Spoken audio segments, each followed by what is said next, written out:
साबिक chairman PTI ने Adiala jail से कौम के नाम पैगाम जारी कर दिया। अस्सलामुअलैकुम नाजरीन, मैं हूँ शहाब खान और आप देख रहे हैं एमपी न्यूज। अहम खबर से आपको आगाह करते चले कि साबिक चेयरमैन पीटीआई इमरान खान ने अडियाला जेल से कौम के नाम पैगाम जारी कर दिया। मीडिया रिपोर्ट्स के मुताबिक चेयरमैन पीटीआई का कहना था कि कौम को पैगाम देना चाहता हूँ, आपका कप्तान आखिरी सांस तक लड़ने के लिए तैयार है। इनका कहना था कि मैं वाजिह कर रहा हूँ, इलेक्शन पीटीआई जीतेगी। चेयरमैन पीटीआई ने कहा कि खचा है कहीं ये इलेक्शन से भाग ही न जाए।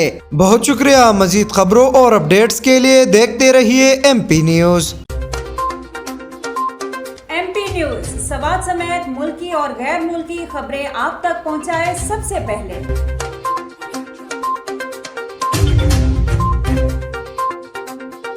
दिन भर की ताज़ा तरीन खबरें हो या अवामी मसाइल हो, एमपी न्यूज की स्क्रीन पर सबसे पहले। सियासी मैदान हो या हो खेल का मैदान, हम पहुंचाएंगे सबसे पहले खबर एमपी न्यूज पर। अब आपकी आवाज बनेगा एमपी न्यूज सबसे पहले। तो अभी फेसबुक पर और यूट्यूब पर सब्सक्राइब कीजिए एमपी न्यूज को।